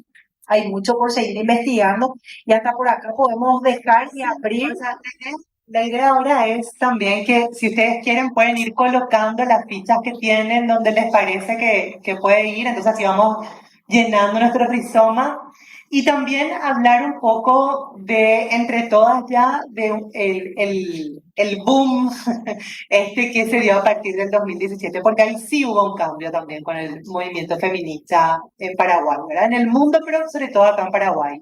Y hay un aporte que a mí me gusta mucho siempre citar, que es de Rita Segato, que ella dice que previo a la caída de las dictaduras militares en América Latina, en realidad la lucha de las mujeres estaba muy ligada a derrocar las dictaduras, ¿verdad? A enfrentar las dictaduras. Y eran agendas antisistemas, ¿verdad? O sea, eran agendas antisistemas, entonces tenían muy claro, así como el enemigo, por decirlo de alguna manera, ¿verdad? O sea, quién se enfrentaba, qué era lo que querían. Y post los años 80, o sea, post la caída de las dictaduras en América Latina, esa agenda se vuelve sistémica, porque la agenda feminista se vuelve, queremos estar en la agenda, queremos la igualdad, queremos la paridad, queremos la legalidad, o sea, entonces, como que eso hace de alguna manera que se haga como más fuerte este institucionalismo, por decirlo de alguna manera, ¿verdad? Y creo que después del 2017 hay una ruptura con eso. Entonces, se empiezan, sobre todo acá en Paraguay, a visibilizar, a pesar de que, por supuesto que feministas lesbianas había ya hace muchísimos años, que, o sea, un montón de cosas, ¿verdad? O sea, un montón de movimientos activistas de sectores que reivindicaban sus derechos, pero a partir de este año es como que se ve con mayor fuerza y con mayor visibilidad la presencia de estos sectores, ¿verdad? Y las mujeres empiezan también a identificarse con el movimiento o no, ¿verdad? Pero eso me parece también como interesante poder conversar ahora. Entonces la idea es que vayan colocando, si es que tienen ganas, las fichas en el rizoma y acá hay cartelitos que están vacíos para que puedan también cargar en el cartel cuestiones que quieran, si es que tienen alguna organización y quieren poner o lo que sea, ¿verdad? Eso. Así que están invitadas a pasar ahí y colocar sus fichas.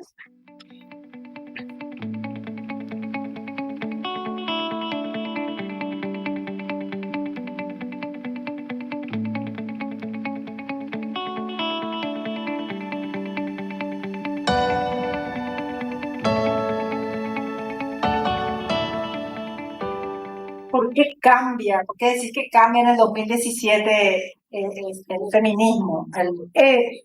Para mí, o sea, esto es una cuestión muy personal, ¿verdad? O sea, pero para mí tiene que ver con un llamado de diferentes sectores a salir un poco de este feminismo más académico, más de las organizaciones, más de la producción del conocimiento científico, digamos, y llama un poco más a las mujeres de la vida real, pero a las mujeres trabajadoras a salir a las calles y llama a decir, che, acá hay un montón de mujeres que muchas veces no se identifican con el feminismo, pero que viven, son las sostenedoras de sus vidas, son las sostenedoras del cuidado, de toda una red de cuidados, son las sostenedoras de un montón de cosas. Y sobre todo creo que también tuvo que ver, el feminismo tiene una característica que es también lo que hablábamos la clase pasada, que tiene que ver con esta diversidad y a pesar de las diferencias que puedan llegar a tener los diferentes sectores, hay un momento en el que actuamos juntas, digamos, ¿verdad? O sea, hay como un llamado que se hace y vamos ahí, ¿verdad? Entonces, esa consigna que es, si tocan a una respondemos todas, para mí es así súper gráfica de cómo funciona. Y creo que el del 2017 y ese llamado que se hizo del Paro Internacional de Mujeres tuvo muchísimo que ver, porque además, así como este año también estaba muy conectado a las violencias, ¿verdad? O sea, este año, el 8 de marzo, que si bien es cierto, el Día Internacional de la Mujer Trabajadora estuvo muy vinculado también a un reclamo por las violencias que sufren las mujeres. Y en ese primer año, justo venía posterior al Ni Una Menos, fue así, y hubo también un montón de casos de feminicidio y de violencia, entonces también estuvo muy conectado ese primer 8M con esto. Entonces, creo que tiene que ver con eso, creo que tuvo que ver con un cambio de paradigma del feminismo. O sea, las mujeres, las organizaciones feministas, mujeres independientes, mujeres académicas, mujeres de diversos sectores, trabajadoras, campesinas, o sea, diferentes sectores salieron a decir, sí, nos están matando porque resulta que nos matan a todas, nos están violentando porque nos violentan a todas nos pagan menos por igual trabajo, a todas, o sea, entonces creo que tuvo que ver con eso, ¿verdad? Y porque creo que en años anteriores el feminismo estaba eso también muy vinculado a, a una élite feminista, por decirlo de alguna manera, ¿verdad? Un feminismo más académico, más urbano. Entonces creo que por ahí.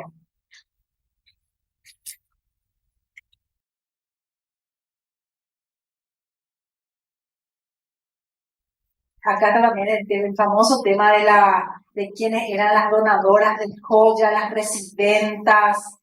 Ese también es un tema que siempre hay como confusión. Y en realidad,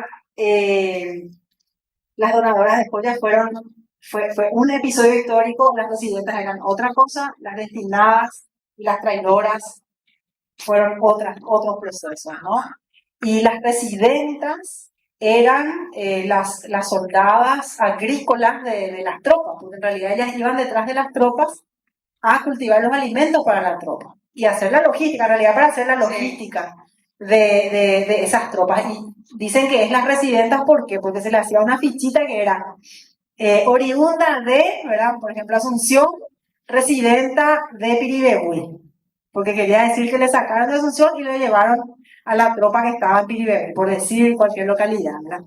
Entonces así quedó las residentas, eran mujeres que tuvieron que salir de sus casas enroladas, estaban enroladas en el ejército, eran parte del ejército y cumplían el rol de retaguardia, sobre todo una retaguardia agrícola, plantar los alimentos para la tropa, ¿no? Después al final ya eran enfermeras, ya eran de todo, y al final hasta tuvieron que tomar las armas al final ya de la guerra y salir hasta a luchar también con armas, ¿verdad? Y las donadoras de joyas son al principio de la guerra, cuando se hicieron algunas asambleas en Asunción de mujeres un poco más de alta sociedad, por decirlo de alguna forma, que donan sus joyas para la causa, pero también hubo espontáneamente otras asambleas de mujeres en el interior del país. Se dice que 70, 80 asambleas, que incluso mujeres que tomaron el micrófono y hablaron en guaraní, no daban un arito que tenían, o sea, no era al nivel de la Asunción, ¿verdad? Bueno, y ahí hay todo un debate, que el discurso le escribían los hombres, que era un discurso pro López, bueno, está toda esa discusión antilopista, pro López, bueno, lo cierto es, ¿verdad?, que esas asambleas, las asambleas del bello sexo, le llaman está por ahí en los libros de historia, lo cierto es que fue la primera vez que ellas agarraron, digamos, por decirlo de alguna forma, el micrófono y hablaron en público y dieron encendidos discursos políticos, ¿verdad? Ahora, que el contenido haya sido pro Lopita, anti Lopita, no sé, que a favor de la guerra, bueno, era el contexto también, ¿verdad? Era el contexto. Pero lo cierto es que es la primera vez que irrumpen en el espacio público haciendo discursos, ¿verdad? Y después las destinadas y las traidoras, que eran lo mismo, o las esposas o hermanas o hijas de enemigos de López, que las destinadas, como dice el nombre, se las mandaba al confín, a los confines de algún lugar, sin nada, así con la ropa puesta, a que mueran de hambre y de sed ella y sus hijos. Y las traidoras que directamente en los tribunales en los juicios de San Fernando, bueno, que al final se acuerdan que López ya era como que estaba muy paranoico, ya veía enemigos por todos lados, y se hacen estos tribunales de San Fernando, perdón, los tribunales de San Fernando, donde supuestamente se le hace un juicio a sus delatores, a sus enemigos, y entre ellos había muchísimas mujeres y fueron condenados a morir lanceados. Este es el caso de la Pancha Garmendia, ¿verdad? Que dice que viene por otro lado de la mano, pero es una de las traidoras. Las traidoras directamente fueron lanceadas y fueron condenadas a muerte. Muchas de ellas solo por ser la esposa de o la hija de algún enemigo de López. Y ahí también hay una cosita más que es, nunca tenemos que, o sea, a ver, nosotras siempre valoramos mucho la historia, ¿verdad? Por eso es que cuando hacemos este recuento, por decir, sí, este recuento, e iniciamos en la energía de las mujeres que mencionaba Gaby al inicio, es porque tenemos siempre presente de que antes que nosotras hubo un montón de mujeres, ¿verdad? Y hubo un montón de mujeres en todos los territorios. Y Paraguay no fue la excepción, digamos, ¿verdad? Entonces, por eso nos es tan valioso también este recorrido, así, porque hubo un montón de mujeres que estuvieron antes, ¿verdad?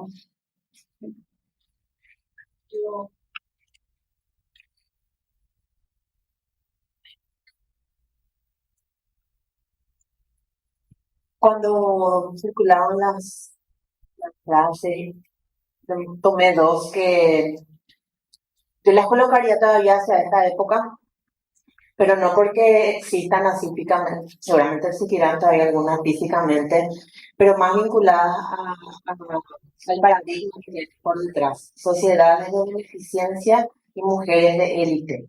Y lo vincularía un poco con la realidad que tienen las personas con discapacidad y las mujeres con discapacidad en esta lógica de beneficencia, o sea, la DIVEN sigue hoy siendo la Dirección Nacional de Beneficencia, y es un poco esto en el paradigma de intervención que se tiene en política social con las personas con discapacidad, de arriba para abajo, ¿verdad? O sea, ese menoscabo, la minusvalía, y cómo, si bien seguramente eso cuando se colocó, se pensaba seguramente en el momento de personas de élite que tuviesen recursos, poder, y creaban estas sociedades como para proteger y colaborar con otros que tenían menos.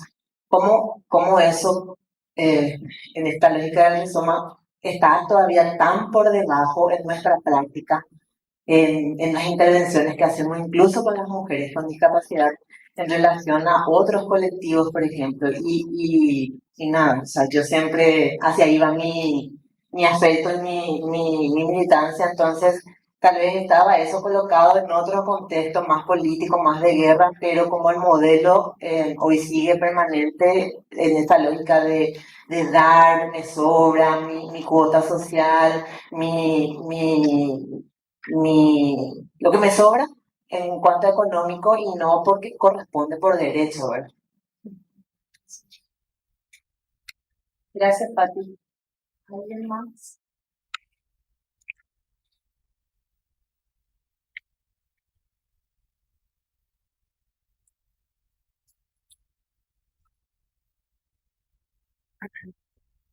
Ahí súper interesante lo que coloca Fátima, para contextualizar lo de las mujeres de estas sociedades de beneficencia, que fueron los primeros lugares de organización y de militancia, vamos a decirle, de las mujeres de élite justamente saliendo pues en ese periodo liberal. ¿Por qué? Porque también en esa época el Estado no era un Estado social de derecho como ahora tenemos esto que dice Fátima, que supuestamente tiene que haber un enfoque de derechos en los programas sociales, en las políticas públicas, cuando eso no había política pública o programa social, nada. Y sí existía pobreza, o sea, había un Estado que estaba construido como si fuera que todos eran propietarios, ¿verdad? Que todos tenían todo y el Estado simplemente ahí regulaba un poco lo comercial, regulaba la propiedad, regulaba un poco las relaciones civiles y se ignoraba toda esa población que estaba en extrema pobreza o que tenía, como dice Fátima, características o que convivía con alguna discapacidad, porque eso siempre existió, ¿verdad? Y entonces no existían las políticas públicas sociales. Y un poco para suplir esa laguna de políticas públicas sociales existían estas sociedades de beneficencia. Es cierto, eran las mujeres con lo que les sobraba, ese era el enfoque, muy ligadas a la iglesia, ¿verdad? Muchos eran grupos de iglesia, pero que de alguna manera estaban paliando un déficit que el Estado no cubría. Y como bien dijo Fátima, hasta hoy es más o menos así. O sea, entonces también nos trae la pregunta, ¿qué tan Estado social de derecho es el que tenemos? ¿Qué tan lejos estamos de ese Estado prehistórico ahí, ¿verdad? Que tenemos de allá de hace más de 2 siglos? No sé, muchas cosas no cambiaron todavía hasta hoy, ¿no?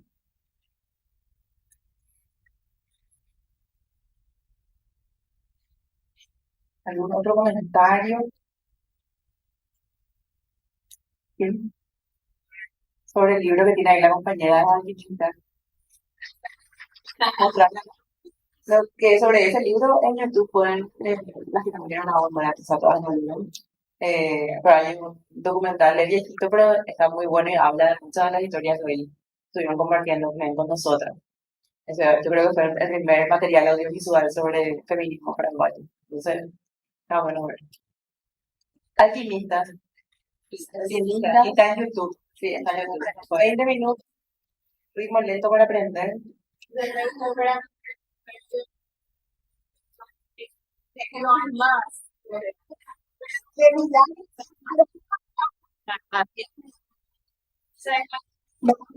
Tendría que revisar. Sí, lo que van a hacer. Pero hay otra cosa, ya que estamos así. Hay una entrevista también que yo le hice a mi abuela, que ella relata la primera vez que votaban las mujeres, ¿verdad? Y cuenta así en esa entrevista cómo fue para ella. Y hay una cosa que ella decía, por ejemplo, era los colorados venían, y porque era época tronista, ¿verdad? Entonces venían y nos empujaban y nos decían qué es lo que hacen acá mujeres y no sé qué. Y nosotras le decíamos, señor, nosotros no le queremos hacer daño. Así. Nosotros lo único que queremos es ejercer nuestro derecho, ¿verdad? Y es muy interesante porque relata esa experiencia de 1963, ¿sabes? Entonces, si quieren también pueden ver eso. Está ya en YouTube. Sí, El micrófono. el micrófono, no porque no nos escuchemos, sino que por la grabación. ¿Qué se sabe de los relatos de estas mujeres en su rol de madres? Porque, o sea, tenemos mujeres que levantaron país, ¿verdad? ¿Qué significaba levantar un país? Era un montón de hijos pues, o hijas. ¿Qué se sabe de ese rol de la maternidad? De cómo lo vivieron, de cómo lo eligieron o no, ¿verdad? Porque todas estas eran esposas de, ¿verdad? Que venimos escuchando como esposa de. ¿Y dónde está de forma transversal en sus relatos o en los que se escribió que se sabe de sus maternidades?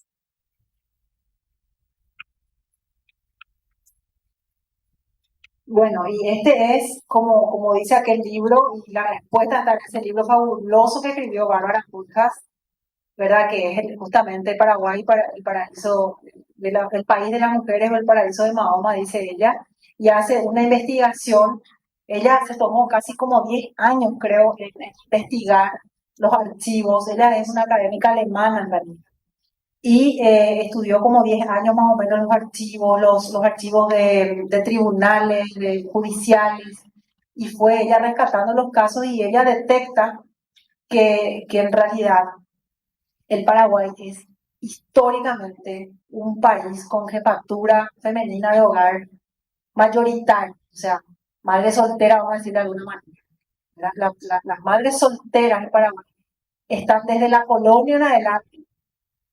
Se creía que ese era un fenómeno post-guerra de la Triple Alianza, porque quedaron, esto que vos decís, a reconstruir mujeres, o sea, eran todas mujeres, tenían que reconstruir el país, y que eso dio como resultado una sociedad con mucha jefatura femenina. Pero Bárbara Posca en realidad dice, no, o sea, siempre el Paraguay fue un país de las mujeres y de las mujeres madres, ¿verdad? Lo que pasa es que también la historia que está más en la superficie es la historia de las mujeres de una clase social, ¿verdad? La historia de las mujeres de otras clases sociales, donde la maternidad era muchísimo más dura, más difícil de llevar adelante, no está casi escrita o está escrita hace poco tiempo, ¿verdad? Entonces, esto que decíamos de las mercaderas, justamente del levantamiento que hubo en los años 20, a partir de una ordenanza que un intendente de la época le quería prohibir a las mercaderas lo que sería el mercado 4 de hoy, antes no se llamaba así. Ellas llevaban pues a sus hijos a trabajar. Entonces ellas cocinaban para ellas, para sus hijos y para algunos transeúntes trabajadores que había en la zona, ¿verdad? Del puerto, qué sé yo, los estibadores. Y esta ordenanza les prohibía cocinar, hacer fuego y cocinar ahí en el mercado. Se organizaron y pararon. Era, o sea, como siempre digo, no había vi en esa época, era solo el mercado azul. Y ellas pararon la ciudad, hicieron una huelga, dijeron, no vamos a aceptar esta ordenanza, nosotros venimos con nuestros hijos acá, tenemos que darle de comer, es nuestra fuente de ingreso. Y durante una semana desabastecieron a las personas, pero fueron reprimidas, presas, Y ganaron. y al final ganaron. Al final el intendente tuvo que eliminar otra vez esa disposición porque era imposible contra las mercaderas. Entonces, y fundamentalmente ahí estaba, o sea, la gran necesidad de ella de cocinar es porque ejercían su rol de trabajadora y de madre trabajadora. Entonces yo creo que las maternidades eran como así también, dependiendo un poco de las condiciones materiales de las mujeres. Y ahí también me parece súper interesante esto que coloca Agustina, porque en realidad el tema de la maternidad pues estaba visto como el deber ser. O sea, era más algo natural, digamos. O sea, las mujeres tenían que ser madres. O sea, no era no era parte de un cuestionamiento de las mujeres. Y eso podemos ver también a lo largo de toda la historia. Entonces no hay un relato así de si es que las mujeres se cuestionaban, por lo menos no así explícitamente. Creo que ese debate también inicia en esta nueva etapa del feminismo, ¿verdad? Que es la famosa, le envío a Pacho porque con ella hablábamos de la maternidad será deseada, será que, pero que esa famosa frase, digamos que también es una frase nueva. O sea, entonces, creo que es un tema que recién hace unos pocos años se está abordando, digamos, así como qué queremos, qué sentimos con la maternidad, queremos esto, no queremos, cómo vivimos esto, cómo gestionamos, ¿verdad? Incluso con Gaby pensábamos, y la vez pasada una de las chicas participantes colocó el tema de las niñeces también, ¿verdad? Porque nosotras con María y con Gaby hablábamos de que necesitábamos un espacio también para las infancias, ¿verdad? Pero es difícil también gestionar. Entonces decíamos, bueno, por lo menos vamos a llevar algunos juguetes y que estén ahí donde nosotros estamos y no sé qué, ¿verdad? O sea, pensar en esos espacios de cuidado es también poder pensar en el desarrollo de estos espacios. Pero es algo nuevo también. O esto que trae Fati. ¿Verdad? O sea, yo siempre pienso en eso. O sea, nosotras no tenemos una intérprete de señas, por ejemplo. Entonces ya, de hecho, ya las personas sordas ya están vetadas. O sea, es también un llamado, estas cosas son también como llamados a nosotras mismas, a cuestionarnos un poco y a... Tal vez a posicionar a los donantes como una necesidad. O sea, si vamos a desarrollar esto, sí o sí necesitamos tener dentro de los rubros esto porque es una necesidad como el agua, como la silla, o sea, no negociar tal vez. Sí, Sobre el tema de la maternidad, además, y todas estas mujeres luchadoras, quiero hacer referencia a dos cosas. En ese libro que es medio marrón de Ana Barreto, creo que están ahí, ella empieza a recoger testimonios justamente de los expedientes judiciales y hay uno que a mí me acuerdo que siempre repito mucho, ¿verdad? Frente a la gente, que es de una mujer, la mujer cuando antes estaba casada, tenía hijos, enviudaba, si es que ella se volvía a casar con otro hombre, los parientes del difunto podían venir y secuestrarle a los niños y llevarle a criarle lejos de la mamá. Estaba eso en la ley.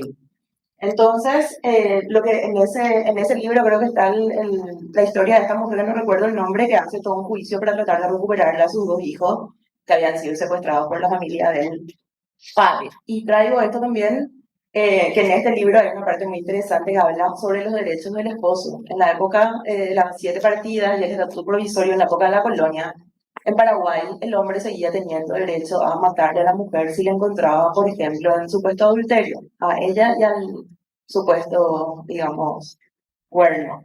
Sí. ¿Y por qué rescato nomás este tipo de cuestiones así que estaban en la norma, ¿verdad? No porque sea abogada, sino porque cuando nosotros hablamos de que o sea, tenemos un aumento, tenemos un número alto de feminicidios en Paraguay, no es una cuestión de que están locos, que no es salud mental, es que en la ley estaba que anteriormente el marido podía matarle a la mujer si le encontraba, digamos, un adulterio.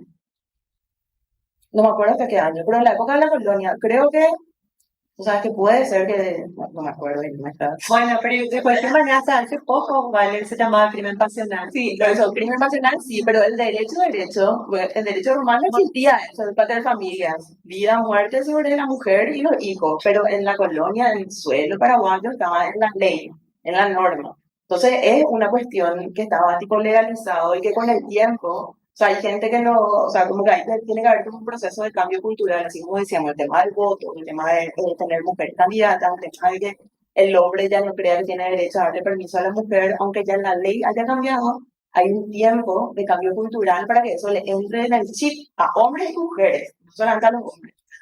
Solo eso. En la época del doctor Francia todavía podían castigarle, no decía matarle, pero podían castigarle, ¿cómo era? Corregirle. Tenían derecho a corregirle, pero no demasiado severamente. Incluso hay mujeres que llegaron ante Francia quejándose de que sus maridos les pegaban, ¿verdad? Y hubo algunos que otros casos que se las picaron, le dejaban al marido ahí con los chachos de la gallina y hicieron su maleta y se fueron, ¿verdad? O sea, se rebelaron también a un régimen de violencia doméstica, diríamos hoy. Pero sí, esto que dice Vale, ¿verdad? Imagínense que si era legal, imagínense lo arraigado que sigue estando en nuestra cultura ese pensamiento, o sea, nuestros abuelos nomás eran, nuestros bisabuelos nomás eran.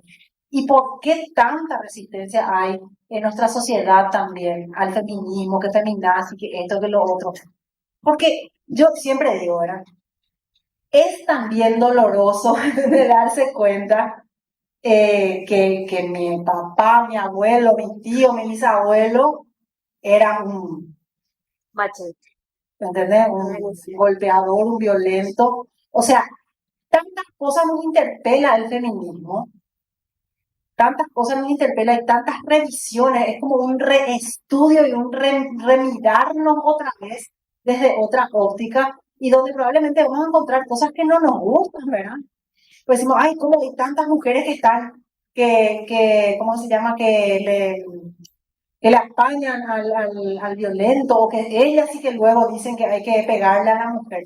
Y sí, pero anda a ver su mamá, su abuela, su bisabuela, o sea, ella está en una cadena y romper eso tiene su tiempo, ¿verdad? Yo no estoy justificando que sean así, simplemente que no, es que a ella nomás se le ocurrió pensar así, Y bueno, justamente eso es el patriarcado, ¿verdad? Es todo un sistema que tiene 10.000, 15.000 años de existencia, o sea, no es de la noche a la mañana. Es muy estructural. Es tan estructural, o sea, la violencia hacia la mujer es tan estructural que o sea, el patriarcado se construye sobre la violencia hacia las mujeres. Porque hace 10.000 años atrás, para crear la institución del pater family, cuando en Grecia, Roma, las mujeres eran o sea, diosas, ¿entendés? Y gobernaban incluso digamos, sus pequeñas ciudades, fue con violencia, fue con muchísima violencia. En el origen del patriarcado se sometió a la mujer a una posición que no era la suya, con muchísima violencia. Entonces la violencia es fundante. No hay nada más estructural que la violencia. Lo económico y todo eso viene después.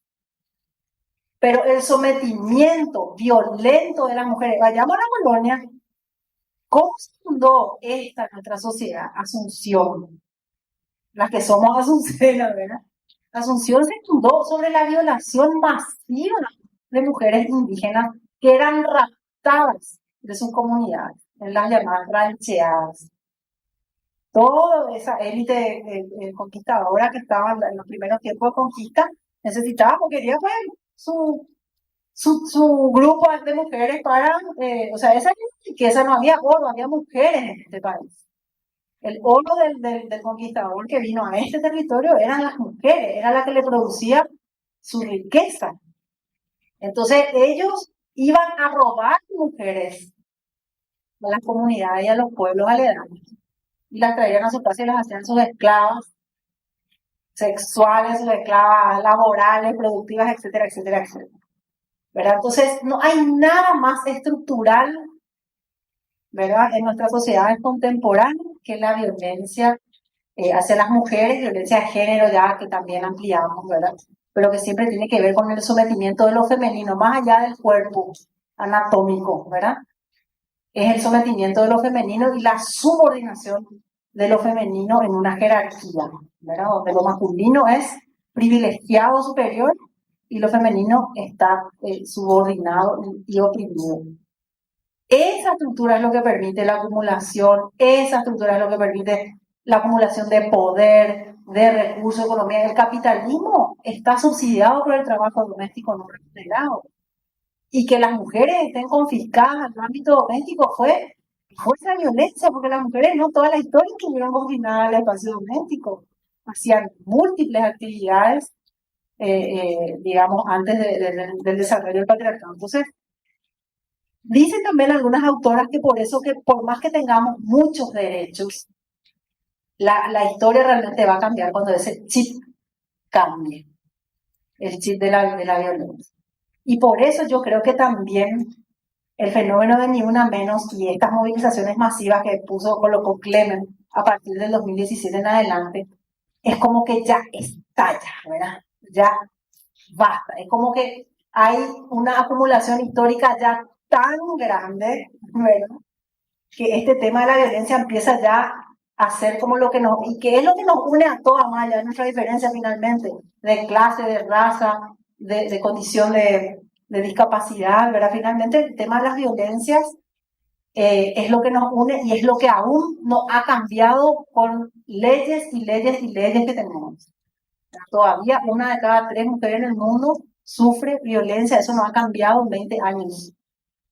Leyes en 20 años hemos tenido montones, pero la violencia no ha disminuido. Entonces esa es nuestra última batalla, compañeras. Quería hablar en realidad sobre el 2017, pero cuando Agus lanzó la pregunta Molotov, yo como mamá empecé a mirar cada una de estas fotos y decir, así mismo como estas mujeres, por mandato, todas probablemente tuvieron que ejercer la maternidad, ¿cuánta memoria lésbica subterránea hay acá? Porque hay una violencia discursiva muy grande en torno a la maternidad que a priori asume que todas las mamás somos heterosexuales. Entonces yo dije, oh, ¿cuántas mujeres lesbianas hay en este rizoma? Eso por un lado. Y por otro lado, en relación a la maternidad, también quería nunca quiero perder la oportunidad de decir que por más que es una bandera de lucha sumamente importante decir que si la maternidad no, si la maternidad será deseada o no será, como cualquier otro deseo, el deseo de la maternidad es un deseo dinámico y no solamente una se encuentra con eso antes de gestar, antes de interrumpir o antes de parir. Ese deseo es transversal a la experiencia de vida de una persona que materna. O sea, todo el tiempo estás dialogando con eso. No todos los días querés ser mamá. Hay días que te querés ir de vacaciones. Y me parece nomás muy importante porque es una consigna que levantamos y levantamos en pos de un derecho que tenemos las personas gestantes a poder decidir sobre nuestros cuerpos y nuestras vidas, pero también es importante, me parece, en la experiencia amorosa, afectiva, feminista de la maternidad, decir que no todos los días ese deseo se mantiene intacto, que ese deseo es extremadamente dinámico. Y ahora sí voy a hablar de lo del 2017, porque me parece súper importante, porque hablábamos la otra vez y Roblea decía que hagamos, porfa, ese encuentro para hacer nuestra cosecha feminista de la historia reciente. Y quería preguntar si vamos a leer el manifiesto, yo vine con ganas de leer el manifiesto.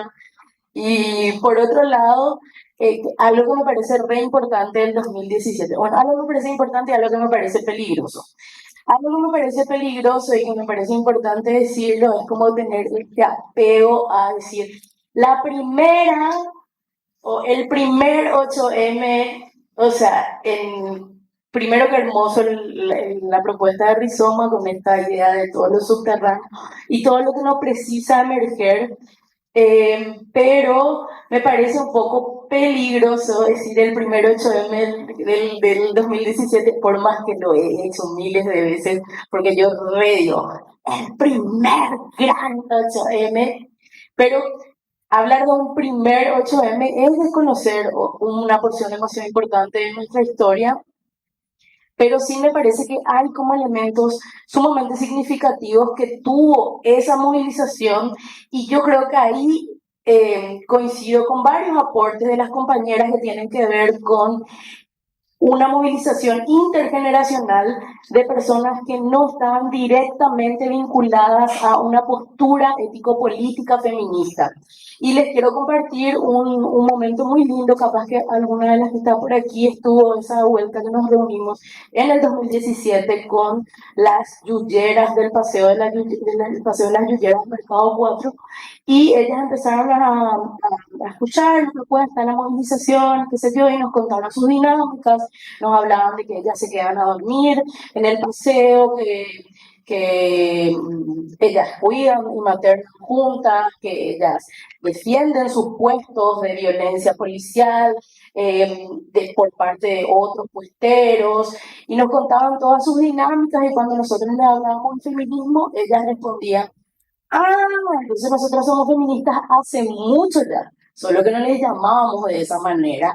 Y creo que en esa movilización pasó un poco eso, que creo que quienes de algún modo ya teníamos algún tipo de conexión con organizaciones sociales, con movimientos feministas, estuvimos participando de esa movilización, pero también participa una generación que le tiene un terrible pavor concepto feminista, pero tiene una praxis feminista muy viva en su cotidiano. Y por otro lado, algo que me parece que es lo que tiene una potencialidad mucho mayor, que tiene que ver con eh, una generación que accedió ya a ciertas informaciones y tuvo la posibilidad de mirar con ojos más críticos violencia que mi generación, por ejemplo, normalizó, que ya no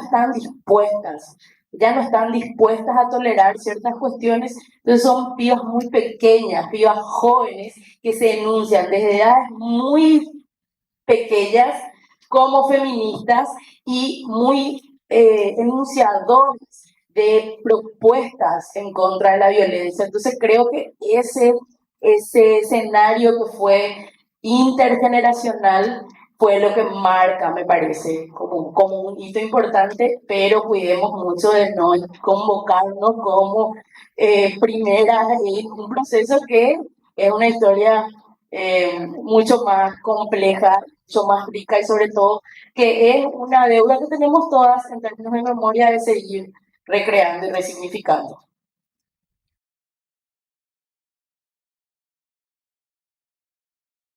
Creo que el tema de las violencias tiene que ver con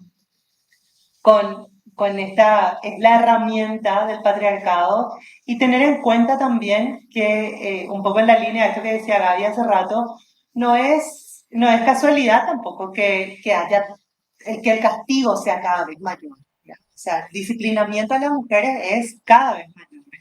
Y tiene que ver también con que esto, como mencionábamos hace rato, recién se está estudiando desde el 95 o sea, como una problemática social, recién se le tiene desde 1995.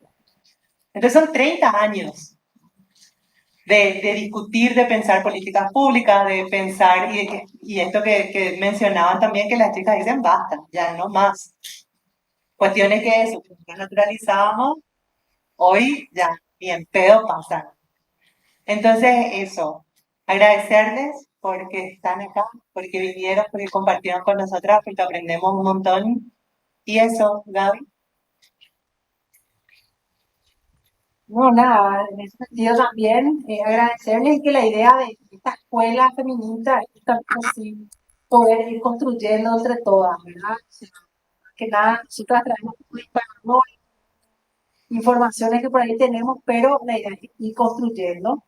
Y en esta línea de lo que se suele hablar también de ir construyendo una politicidad femenina, ¿verdad? Como le decía también Vivi, que nuestra idea de éxito es ser un gran hombre y en realidad lo que tenemos es que ser grandes mujeres, pero estamos aprendiendo también qué es lo que es eso, ¿verdad? Ser mujer, o sea, hay mucho carne al asador que poner todavía en esa discusión, pero lo cierto es que de la manera que lo vinieron haciendo los hombres, o sea, si duplicamos eso, o sea, si vamos a hacer un feminismo al estilo de lo que ya conocemos como política, como competencia, como riña. Y me gusta escuchar la vez pasada en el encuentro y en este encuentro vuelvo a escuchar esto de escucharnos, de tenernos paciencia. O sea, aparentemente, bueno, ahí también hay una política, ¿verdad? Diferente, de tomarnos tiempo, de escucharnos, de ser empática, que es una cuestión que en política tradicional no te sirve para un pepino, pero para la política que vamos a construir quizás son elementos interesantes y que van saliendo cada vez que hablan las compañeras. Entonces ahí también vamos construyendo no solo conocimiento, sino una forma de hacer política desde el lugar donde estamos, ¿no? Así que bueno, eso, creo que eso y nos vemos el próximo martes, les invitamos entonces a debatir, discutir y conocer sobre todo la experiencia de luchadoras de los baños.